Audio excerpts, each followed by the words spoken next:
Welcome, folks, to our July webinar called Stop Streaming to the Lazy, Rethink Your Digital Ministry Strategy. And we have a special guest today, which we will introduce all the way from the UK, Scotland, and we'll introduce Graham Spencer here in a moment. But I want to tell you that this webinar is brought to you by streamingchurch.tv, as well as Media Mentoring, which is Graham's ministry and company. And we do want to encourage you as you, if you log in here, if you're watching this live, if you would kindly mute your video and mute your audio and disengage your video, that would be helpful as well. We will have some Q&A afterwards, but we're going to jump into this webinar. We're grateful that Graham is with us. And I do want to mention to you that we will be having some free resources, actually a really good free resource here that we'll make available to you at the very end of this webinar, which should be roughly around 30 minutes or so, maybe a little bit longer. We will also take some Q&A as well. So as we begin this webinar, Stop Streaming to the Lazy, Rethink Your Digital Ministry. With us today is Steve Lacey, who's the founder and CEO of streamingchurch.tv. He has lots of ministry experience, not on staff, but involved in leadership and volunteer areas of the church. Not only that, but of course, technology, helping his own church stream. Michael Gray is with us today, and Michael does customer support for streamingchurch.tv, and he has also been on staff at church and been in all sorts of different positions in ministry. And of course, there's me, who has been involved in ministry for a long time, and it's just a privilege to be able to help churches do this. So what I would like to do here is just get going here on this. Of course, not just the three of us, but we also have a fourth guy today. Our guest is Graham Spencer. And Graham has a ton of experience when it comes to helping churches in ministry, close to 3 decades, if not more. He's highly talented in television production as well as social media, and he's got great information. And as I mentioned earlier, he comes all the way from the United Kingdom in Scotland. Graham, how are you today? I am very good. Thank you, Phil. It is an absolute pleasure to be with you guys again, and delighted to be able to share with your audience on this subject today as well. So thank you so much for having me. Yeah, and Graham, just so people know, I'm driving this presentation, and it's kind of like if I'm driving a car, you never know where it's going. But you're going to be doing most of the presentation here, although I'll be kind of hosting it. So just if I get behind on a few slides or ahead of you, just yell out at me and say, keep going or go backwards. All right. So I'm going to go ahead and let you take things over here, Graham. What do you want to talk about today? Well, I mean, it's really exactly as you said. You stop streaming to the lazy and rethink your digital strategy is exactly what I want to share on today. I've got a bunch of notes, so we're going to fly through this today, but I really love to just encourage the people who are on here to think about questions as we go through as well. But there's a ton of material. I'm not sure we'll get to all of it, but I really want to kind of just help us set the scene for why I think it is that we need to rethink our digital strategy. But before we do that, I want to play a quick game with you.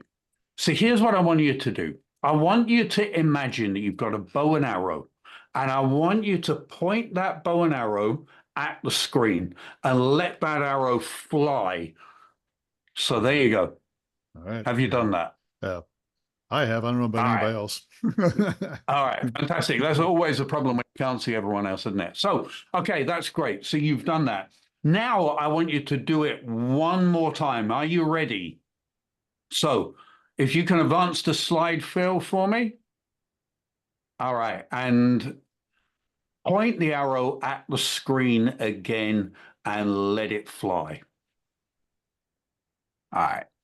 So where did you aim that second time? I'm guessing, if you're like me, you probably aimed at the target.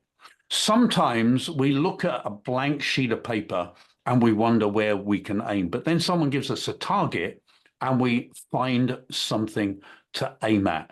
And that's really what I want to do in the next 30 minutes is give you something to aim at. Okay, so I've got a bunch of notes, loads of notes. So I'm gonna just do a quick story. So I've spent about the last 30 years working in Christian media, Christian television, here in the UK initially, then I was in America for a number of years, but all that time working in Christian media. When I started here in the UK, we were looking to get churches involved in what we were doing in broadcasting and stuff. And one of the things that I heard regularly was, why do we need to be involved in broadcasting? This came from church leaders and people in churches over here. And it baffled me that people would not use broadcasting to reach an audience with the gospel. They just didn't see the need for it. Now, fast forward 30 years, COVID changed everything when it came to churches in and doing media. Even if you weren't doing media before COVID, I'll almost guarantee that your church started doing media, whether that's whatever kind of media, whether that's live streaming or whatever, during COVID. Everyone had to do something. It was the only way. Over here in the UK. We had a lot of restrictions, we had lockdowns and all of that kind of thing. And it was frankly the only way that the church could stay connected with their congregation to keep in relationship with them all the way through the COVID situation. However, the reality is, since COVID, thankfully, has gone away, or at least the restrictions have gone away, we can now meet back in person and all of these kind of things. Restrictions are relaxed, and churches are now trying to figure out, what does our media thing, our streaming and all of those kind of things look like in this post COVID world? Well, I think a lot of churches I've seen have tried to move away from live streaming. They basically said, and that's really what we're looking at here, we no longer want to stream to the lazy. The people that won't come into our churches, we want to take the option away, and we want to just basically bring them back into the building. Now, frankly, I think that's really short-sighted. I understand why people want to do that. But I have an analogy for you. That's like imagining that your favorite restaurant that you go to regularly and you get takeaway from regularly, they stop doing the takeaway. Now, you're probably still going to go to that restaurant occasionally, but in terms of the takeaway, it's not going to force you to go back to that restaurant more. You're just going to find somewhere else that you can go for your takeaway.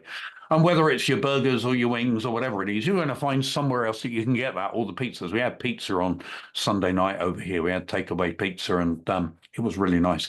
I digress. But that's the reality, is when you take something away from people, it doesn't necessarily make them come back into your church building.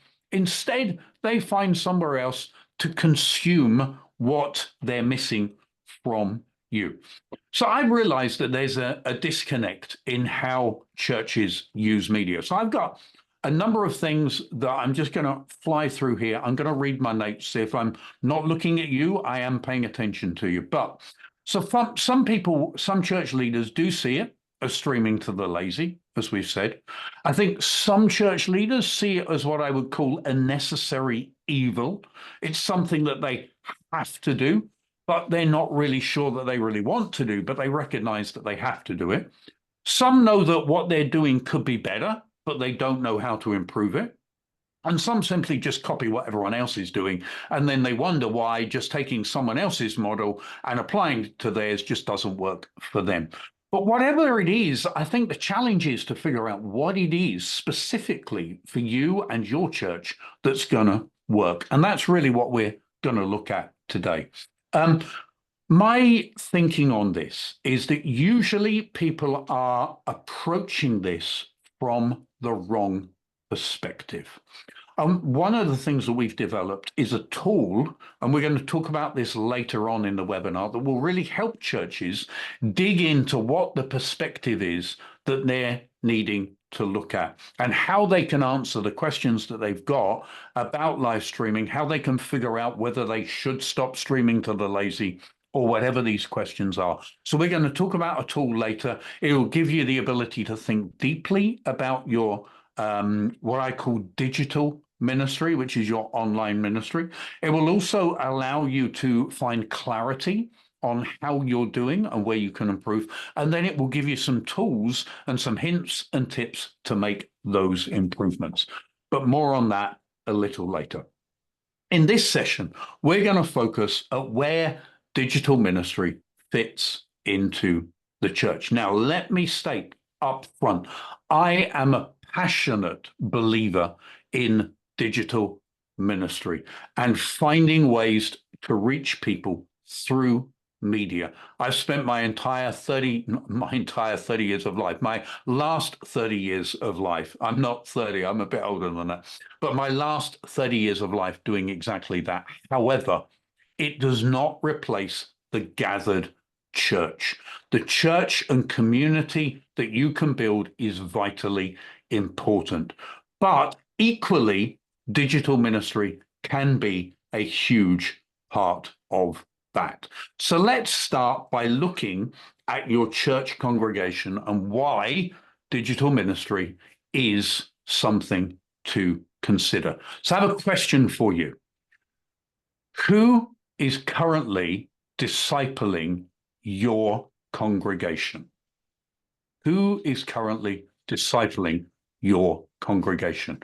Now I'm going to refer to my notes again because I've got some statistics for you and I need to read these. Okay. So stat number one is you may see your congregation for maybe 3 or 4 hours a week. If you have a Sunday service that's maybe an hour and a half or even 2 hours, and then maybe a midweek meeting as well, that's maybe a couple of hours. So you get, as a pastor or as a church leader, maybe 4 hours with your church congregation every week. Now, here's some interesting stats for you. 2 hours, 31 minutes of every day the average person spends on social media in 2023. Some of these stats may have changed, but these are kind of the latest stats that I was able to find. That's social media. What about broadcast TV? 2 hours, 36 minutes here in the UK is our average time that we spend on broadcast television. That seems a lot, right? But 3 hours and 2 minutes, if you're in America, is what the average American spends on broadcast television. We win. By the way, win on that. We win on that. You do win. I'm not sure it's a good competition to win, but yes, you do win. Now, the interesting thing is that's before you add Netflix in. But so looking at the US number there, that's approximately 21 hours a week that the American person spends watching broadcast television alone. Let's add in the streaming number. So how does streaming change this? So let's do this. Let's put this up. 4 hours, 2.5 minutes every single day is what the average American and UK person spends consuming media online or broadcast television, so online and broadcast television. So that equates to 28 hours and 18 minutes a week. So let me ask you again the question at the start. Who is discipling your congregation? You have them for 4 hours every week. The TV and media platforms has them for 28 hours every week. Who's discipling your congregation? That is why, even if you don't consider media as a tool to reach people beyond the church, you still have to be engaged in media because your congregation is being discipled by 28 hours of media consumption every single week. That's why digital ministry must be a core part of your mission and your vision as a church. So what do you need for success in digital ministry? Well, I've broken it into 5 things, and we're going to look at each of these in as much depth as we have time for. So the first one is audience. The second is strategy. Here we go. And strategy. There we go. The third one is content. The fourth one is your team. And then the fifth one is your technology, what you have to produce your content. It's at the end, and we'll come to why it's at the end. So why do we start with audience? Well, let me give you an analogy. An analogy. I can never say that word. An analogy, looking at guests coming into your home. It's a different approach to house guests. So you have people coming into your home that you know. So these are your friends. These are people that you're in relationship with. These may be your family as well as your friends. So you may give your home a quick tidy up, quick week around with the duster or whatever. In our case, probably a slightly more week around with the duster. But you're not going to spend a huge amount of time on what you're doing in terms of the presentation part of your house. The second part is if you have maybe slightly people that you don't know as well, but they're still friends. So you might give a bit more of a hoover around, or you might go up into the bathroom and give that a tidy up and all of those kind of things. But you're going to make it a little bit nicer because you want it to be nicer for the people you don't know as well. But then you come to the last group of people that we're talking about, which may be people that you have no relationship with at all. These possibly are people that you're selling your house to. Well, there you may do a much deeper clean. You might spruce the paintwork up and all of these kind of things. You're going to have a lot more work to do when it comes to your house. It's the same with digital ministry. When we're trying to reach an audience, we have to figure out what that audience is so we know how to reach them effectively. Digital ministry today isn't about talking at people. I'm spending a lot of time talking at you today, but one of the things I want to encourage you to do at the end is talk to us as well and connect. Digital ministry is all about connecting with people, but you can only do that when you're clear on who it is that you're talking to. Jesus was brilliant at this. Jesus knew how to speak to every person that he met. If he was with shepherds, he spoke in Shepherd sorry, Phil, language. I just thought he spoke in shepherding language. Yeah, absolutely. If he was with fishermen, he spoke about fishing language. If he was with the religious, he spoke in a language that they would understand, scriptures and all of that. And if he was with general people, he would talk in stories. He was brilliant at communicating. And we need to be good at communicating to people. We need to be good at reaching our audience in a language that's appropriate for them.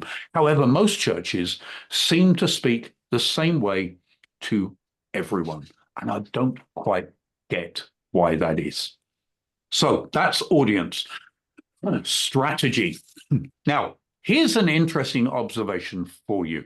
When it comes to strategy, the digital ministry assessment that I mentioned earlier, we've gathered some data, and strategy is the least best area. Least best is the worst area when it comes to scoring. Churches do not have a strategy when it comes to digital ministry. I find that astonishing. That's like trying to throw spaghetti at a wall and seeing if it sticks. It really won't. So how do we figure out how to define a strategy? Well, there are three main areas that I want to look at when it comes to defining a strategy. The first one is quality.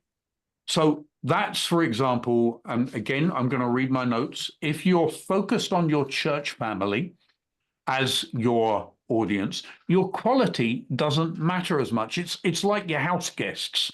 The people that know you don't expect too much. Now, I'm not saying don't do as good a quality as you possibly can achieve, but quality is not quite as important if you're focused on your church. However, if you're trying to get people who are outside of your church, quality is vital. Then it comes to content. Again, when it's your people in your church, talking in familiar language, stories that they would get, and your kind of in-house language, none of that matters. But if you're trying to reach an audience outside of that, it matters a lot. So your content really needs to be open and friendly. For the curious people, you also need to think creativity and how you can reach people. And we'll talk about content a little bit more in our next segment. And then the last one are the platforms that you're on.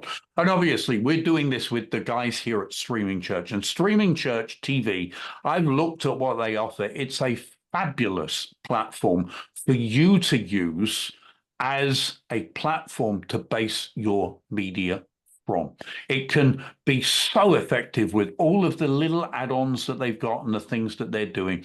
But working out the platforms where your audience are is really important. But that's why you have to be clear on who your audience is. So that's what strategy needs to feature: your quality, your content, and your platforms. But there's another aspect to strategy that's also really important when it comes to defining the three pillars that make up your strategy. The first one is that it has to be realistic. Your strategy needs to be realistic. The second one is it needs to be achievable, which is slightly different from realistic. I haven't got time to go into all of the differences today, but it needs to be realistic. It needs to be achievable. And here's the most important part. It has to be sustainable.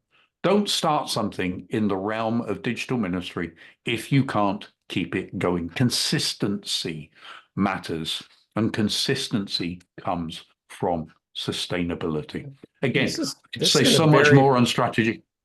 This is going to vary from church to church as well, right? I mean, that's things that are going to be realistic for one church are not going to be realistic for another.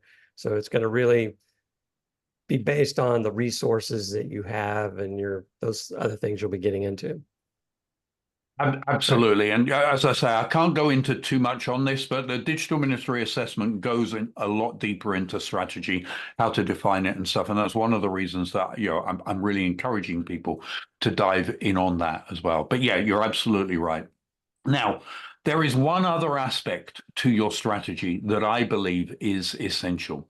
And that is that your leadership, your overarching church leadership, has a buy-in to your strategy. If they don't buy in to your digital ministry strategy, the reality is it is unlikely to succeed long term. There are three areas that I think need leadership to be engaged in. The first one is I think they need to be involved in the development and the implementation of your strategy so that they make sure that it's aligned with who they are as a church and as a leadership. Then the second one, excuse me, the church leadership needs to be committed to it for the long haul. This isn't a short once and done, all good, and we'll just move on. This is a long-term thing when it comes to committing to digital ministry. And it's important that they're committed to it for the long haul. And then the third one is that they're prepared to regularly review it and make adjustments. And as I've said earlier, without the leadership buying in, your strategy is unlikely to succeed. So that's strategy. I'm hoping you're seeing there's so much more on all of this that we could talk about, but we are already 23 minutes in and I've got a little bit more to go. So content, let's talk about content. Okay, so why is content so important? The bottom line is that you do not change people's lives through recognizing your audience or through developing a strategy. The only thing that changes people's lives is the content that you deliver to them. But in order for that content to be correct, you have to have done the work of defining your audience and working out your strategy. And then there is what I call the trifecta of effective content. So the first part of this trifecta is presentation. The second part of this trifecta is your quality. And then the third part of this trifecta is context. And I'll come back to context at the end. We're going to look a little bit at each of those. So what do I mean by presentation? Presentation is the thing that captures the audience's attention and draws them in and gets them engaged and gets them watching. That's why it's really important to think through things like your audio and your graphics and all of these kind of things, so it's attractive to people. Presentation. The next part is quality. Where quality fits in is quality is the thing that keeps people watching. It's why your audio quality, your sound mix, and the fact there's no distortion in your sound, and your video quality, that it's well lit, your cameras match, the framing's good, the production's good, all of those kind of things. The quality is really important because that's the thing that will keep people watching. And then finally is context. Now, I used to say that content is king. That used to be my mantra. However, that's no longer my mantra. Instead, what I say now is content in context is king. And context is things like how long your content is, whether it's relevant in terms of the language that you're speaking for the audience that you're looking to reach, whether it's in the right form of content. People like consuming content in different ways. Some people like audio content. Some people like written content. Some people like video content. So context is really important. Again, could say huge amount on content. It's one of my all-time passions. I love content and I love creating content. But I got one more stat, and this will give you an idea of what I mean by context. And this is a bit of an urban legend stat, so I'm not 100% certain on this, but it's the one that I can find most commonly bandied around. If you are streaming your video content on Facebook, you need to be aware that 84% of all Facebook video is consumed with the sound off. So if you are not providing some form of captioning on Facebook, the context of your content is lost on your audience. So that's another example of what I mean by context. And that's why it's important to content. I'm going to take a quick sip of water before we dive into what I call the secret sauce of sustainability when it comes to digital ministry, which is your team. It's important that all of these are going to vary depending on how you set your audience, you adapt your strategy, what content you do. I think it really makes a lot of sense, and it's going to be tailored for each person or each church. Absolutely. And what actually is relevant now for your church right now may not be relevant in a year's time.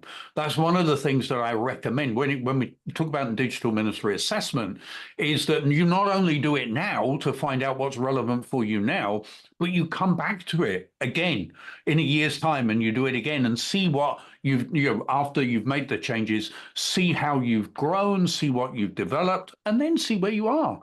Because it's an ever-evolving thing, and I think we need to realize that we don't stick with one thing. We do what we need to do to reach the people we want to reach, and I think that's the key thing there. So, teamwork starts with you as a leader, and there are two things that I believe you need to do as a leader to keep your team on board with you.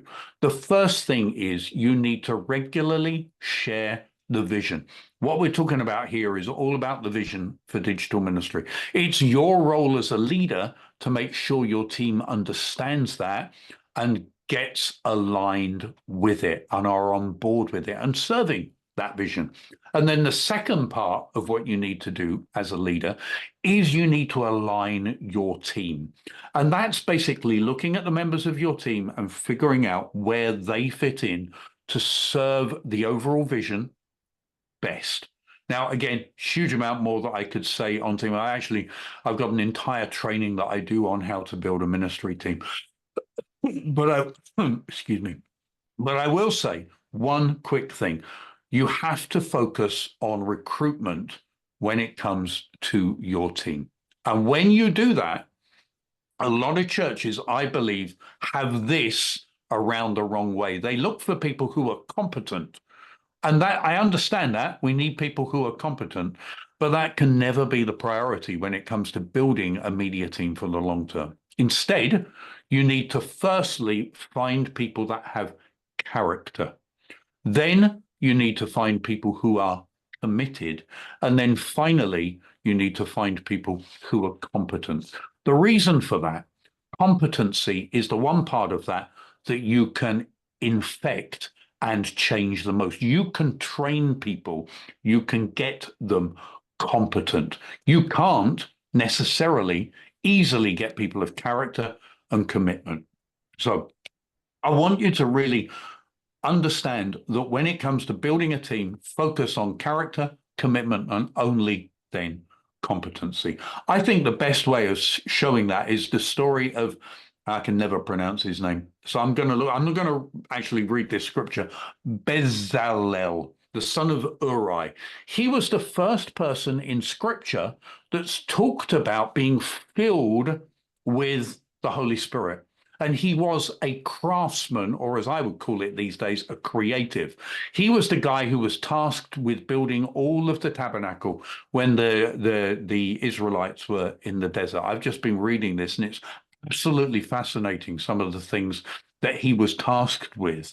But he was a man of character and commitment, and the Holy Spirit came alongside, and he then had the competency that he needed to do the job. Finally, we've got there, the last point, technology. Now, again, if everything else has been, this all varies depending on your church. This completely varies depending on your church. But I'm hoping that you're seeing why this is the last point. Because if you don't know who it is that you want to reach, you're not clear on your strategy for reaching them, you perhaps don't even know what content you want to offer them, and you don't understand who your team is, how on earth do you choose what technology to use to reach them? That's why technology comes at the very end. But what many churches do is they start there. The number of times that I see in Facebook groups and all of these kind of things, the question being asked, what camera should I buy to do my live streaming? And when you peel back the layers, you often find that they really don't know what they want to do. They just want a live stream. So they think they need a camera. Yes, you need a camera. You have to have technology. We know that. But the kind of camera and what you're doing and all of those kind of things depend on answering so many other questions. I've got lots of stories that I'm not going to share today because I'm aware that we are definitely coming up to the end of our time. But I want to share one analogy that I think really kind of brings this home. Thank you, Phil. So this is an analogy of, let's say you were wanting to start a children's ministry in your church. I'm sure most of you have got a children's ministry already. The last question that you would be asking is, what Bibles should we buy for our kids, right? If you're looking to start a children's ministry. Instead, I want to suggest these are the questions you're most likely to ask. What children do we want to serve with our children's ministry? Okay. What's our vision for the children's ministry? And how do we engage our kids in our children's ministry? What do we want to say to our children? What's the message that we're trying to impart to them? And then finally, who have we got around us in the church that can help us build this children's ministry? Who have a passion for this? Who have the character to work with kids? Who have the commitment to show up every week to work with kids? So that is audience, strategy, content, and team. And then, and only then, will you look at, all right, what Bibles do we need? Or do we need an app for that? Or whatever it is. But you go through all of the other questions first to gain clarity on the technology piece. And that is what I want to encourage you to do when it comes to investing in tech.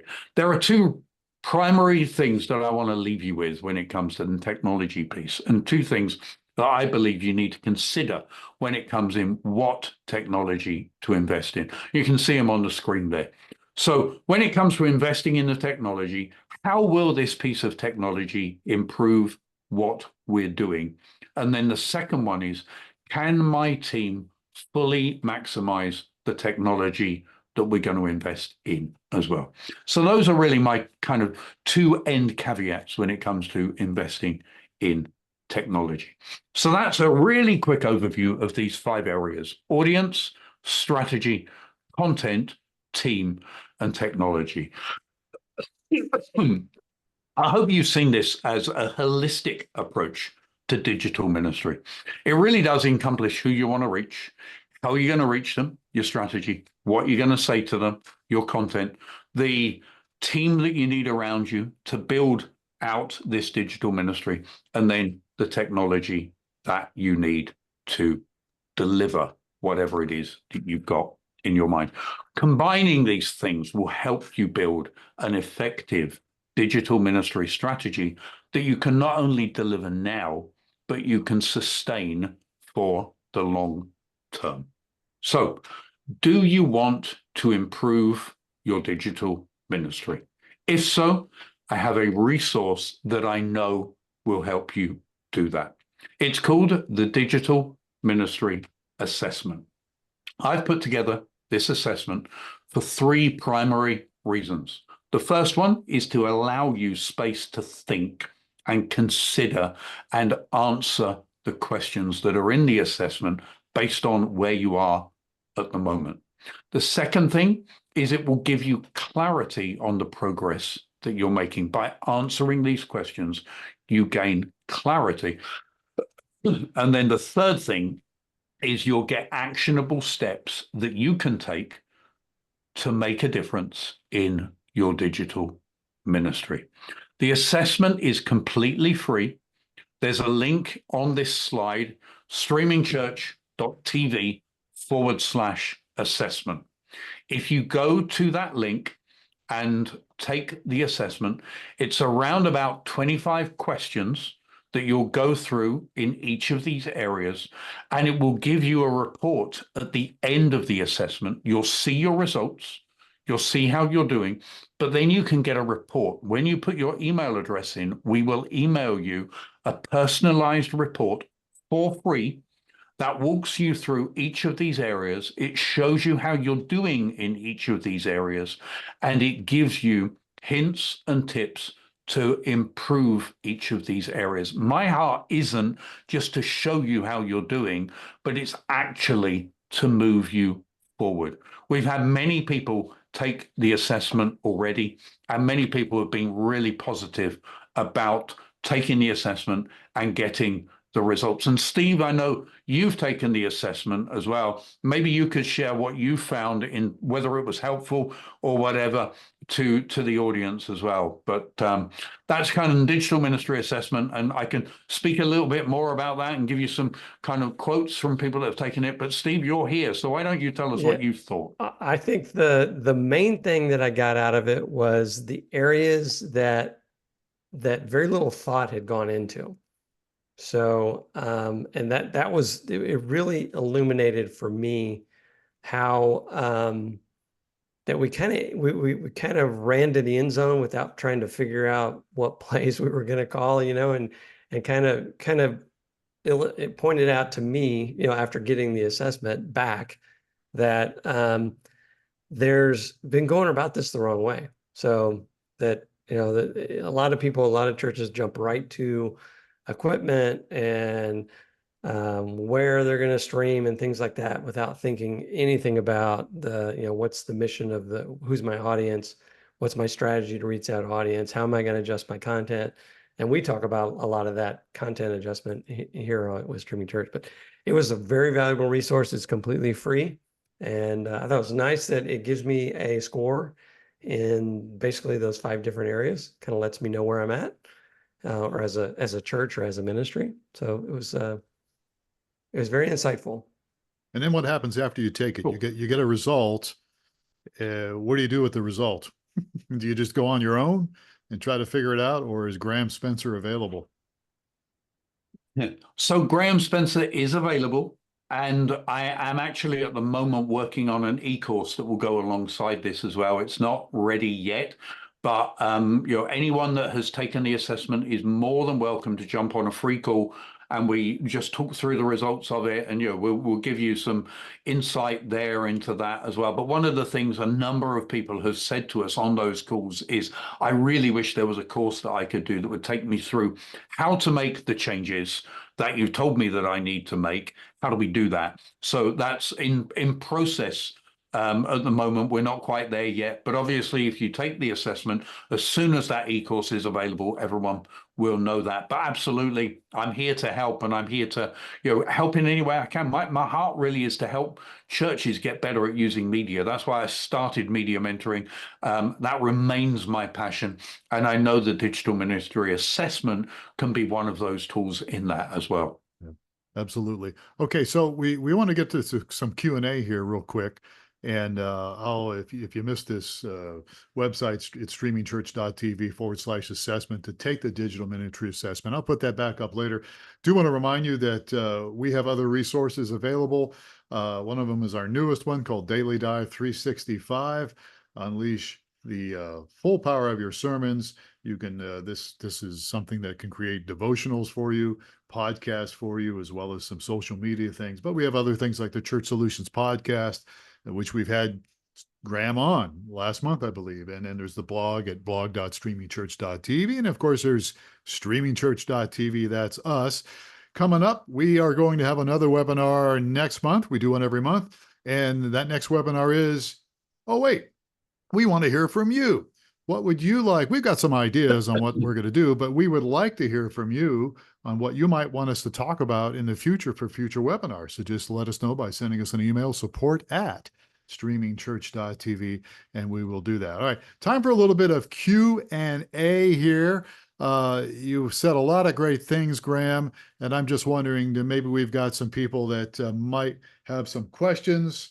I've got a couple here that have been given to me. I guess I'll just start off, and we can field some other ones here as well. Here's one. I am just in the very beginnings of starting my church, with just a few people. Should I take this assessment test now, or should I wait till we get going with, 40, 50 people? I recommend doing it now and then doing it again. As I mentioned earlier, I think it's hard for me, and I live and breathe media. It's hard for me to imagine a church these days that doesn't have some kind of media activity, whether that's a website, whether that's a social media feed, whether that's live streaming, whether that's a blog or whatever it is. Everyone has a form of media these days, even new churches. So what the assessment does, you can go through that and figure out actually right at the moment, what do we want to do? What is our strategy for the next period of time? And then you can come back once you've developed that a little bit more and do it again. The assessment's completely free. You can do it as many times as you want. You can do it this month, you can do it next month as well. It's kind of like, and it's a way of kind of monitoring how you're doing. But I wouldn't hold back. I would do it now so that you can start out your digital ministry journey, as it were, with clarity. I think that's what it will give you, is clarity on what to do right now. I've got a corollary question to that one. So on the opposite end of the spectrum, say I'm speaking for my ministry. We've been streaming for a long time. We've already invested in equipment, and we have stuff on our wish list, and we have a team, and we have those people together. But now we're recognizing that we need to go back and address the other steps. So I guess we got a couple of them. We got equipment and we have a team, but we haven't done the other steps. How can I leverage what I've got in place without, I'm trying to say, if I go back and do this assessment and find out, wow, we just messed up, I want to try to leverage that. How do I best leverage where I'm at now, after going through this assessment? I mean, obviously, every church is going to be different, as I think we've said a number of times. So there isn't a one size fits everybody answer to that. But the bottom line is, as I said, team to me is what I call the secret sauce of digital ministry. So if you've got a team in place already, that's amazing. Many churches struggle with that. They don't have people around them. So if you've got a team already, then you have the secret sauce in place. It's now figuring out the rest of the ingredients that you need to use that secret sauce in. And the technology piece, I mean, technology is never going to be wasted. And if you are at a level that you're doing great things already, you've got great opportunity there. But you can then use the assessment to look at, all right, are we speaking to the right people? Could we do more? Do we want to change some of what we're doing there? Do we want to look at tweaking our strategy? Do we want to consider doing more? We've got a team, we've got the technology, but we know we could be doing more. So actually, we're streaming once a week, but maybe we could stream twice a week, or we could do more with what we've got. But again, going through that assessment and working out who your audience is, what your strategy is, and what the content piece is. And your content is really, really important. We flew through that. But that will really help you to define how you then use your team and how you use your technology even better to deliver the strategy that you have. I'm going to quote, there's an interesting quote from one of the gentlemen that did our assessment. Have you heard of the Jesus Culture Church in Sacramento, or Jesus Culture? Yeah, so they did the assessment. I was looking for some what I call crash test dummies to do the assessment early on and see whether it scratched where people were kind of itching, as it were. And I had people from all sorts of churches doing it. And obviously Jesus Culture is a good church with a lot of tech and a lot of production skills. Well, the production director said this: I think the assessment is helpful for churches trying to start up or increase their digital ministry, but it's also helpful for a larger church like us that may need to rethink what we're doing in the live production and streaming world. The recommended actions in the report were challenging, yet practical and realistic for anyone. It's a great assessment, and I find the report to be very thorough and insightful.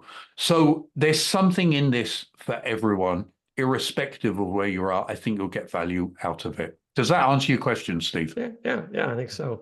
I think a lot of churches today, the primary content is the church service. And I'm seeing it as I've gone through this assessment, that may not be the optimum content to reach the audience that I want. I mean, maybe it's pieces of it, maybe it's a different version of that main service, but it could be other things to achieve my goals, right? Do you agree with that, or you elaborate on that?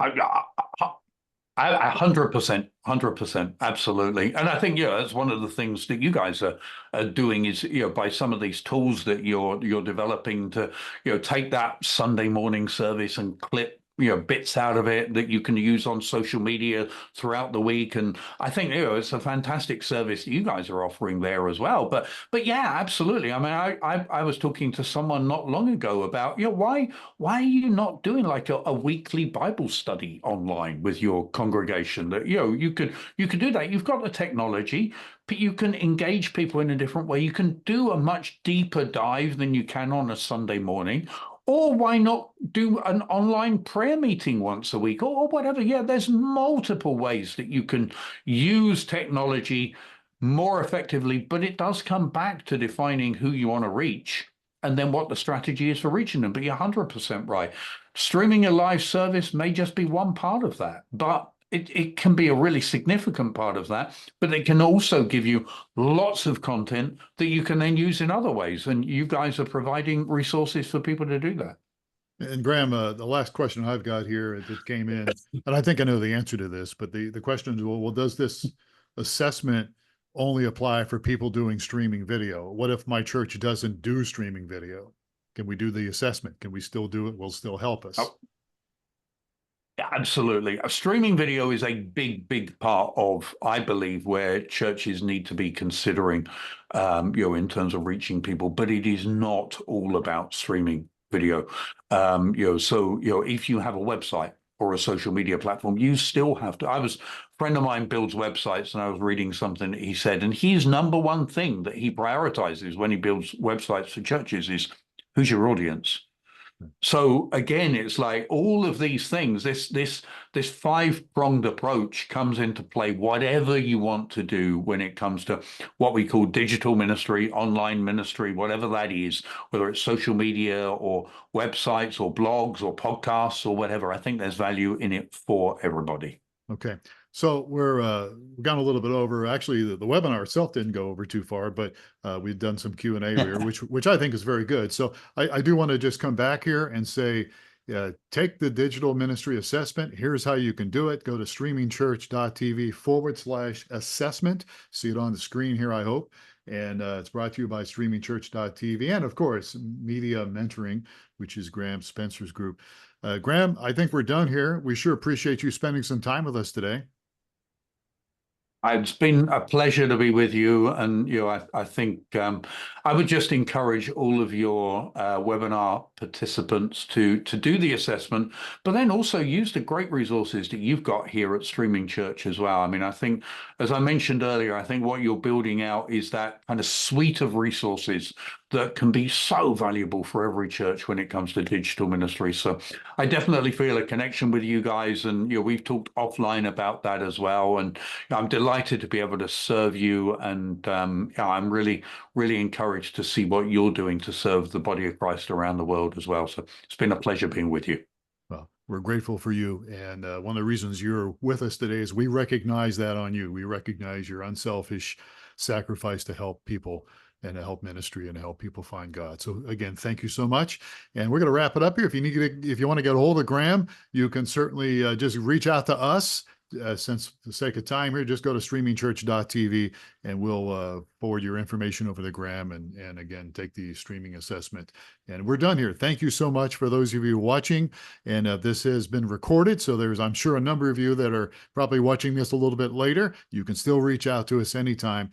Thank you all for your time today. And we'll catch you next time for another webinar. On behalf of everybody here, including Graham Spencer, I'm Phil Thompson. Have yourself a great day.